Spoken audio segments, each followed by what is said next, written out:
श्री स्वामी समर्थ. जय जय स्वामी समर्थ. श्री स्वामी लीलामृत सार अध्याय 10. श्री गणेशाय नमः. श्री स्वामी समर्थाय नमः. द्वारावतीहून श्री गुरु यती क्षणात अंतर्धान पावती. मग आले गिरणार पर्वती, जे प्रिय मूळस्थान असे. गिरणार पर्वती योगी व्रती, भक्त विरागी जोगी तपी, रोगी दुःखी भवतापी, स्वकार्यास्तव वसताती. स्वामी गुरुवर यती, गोमुख तीर्थास करती वस्ती. प्रसिद्ध जे गिरणार पर्वती, लोकहितास्तव तेथे राहिले. पुढे जाती हनुमानधारी तीर्थासी, तेथे वास करती 2 दिवसासी. भक्तजनांचा आग्रह अति, म्हणून राहिले त्या स्थानी. त्या भक्ता माझी एक पांगळा, त्याने गुरु देखिले डोळा. चरणी शिर ठेवण्या उतावळा, परी हलवेना जागचे. हात जोडून कर विनवणी, चरण धरणे इच्छा मनमनी. परी पंगू पाय काय करू मी, प्रारब्धहीन आहे की.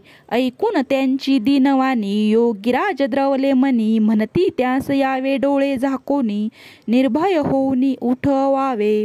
दत्तात्रया समनी चिंतून, मनी संशयन आणून. गुरुवाज्ञावंद्य मानून उठून चालू लागला. म्हणे मी पंगू जन्मापासून, गिरी चढलो विलंब लागतान. पूर्णावतारी दत्तोत्रयांचे दर्शन, सहजगती झाले पाहुनी हा चमत्कार. आश्चर्यचकित झाले तेथील सकळ, म्हणती आपण श्रेष्ठ खरोखर. गुरु गिरणारी आहात की, कमंडलू पासून उंच शिखर.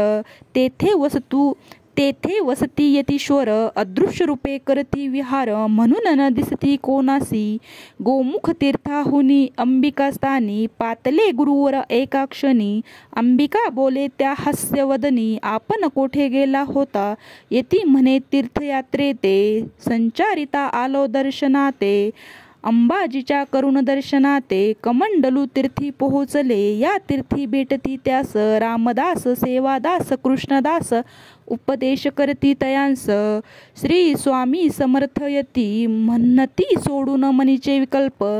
याहो गुरु स्वामींचे समीप, शरण जाता तया आपोआप. सगुण त्रयमूर्ती दिसेल, भक्तजनांची विनवणी ऐकून. स्वामी देत त्या अपूर्व दर्शन, नंतर गिरणारी अदृश्य होऊन गेले निघून तेथूनी. इति श्री स्वामी लीलामृतातील गिरणार पर्वतावरील दत्तात्रय दर्शनांचा 10वा अध्याय संपूर्ण. श्री सद्गुरु स्वामी चरणार्पणमस्तु. अवधूत चिंतन. श्री गुरुदेव दत्त.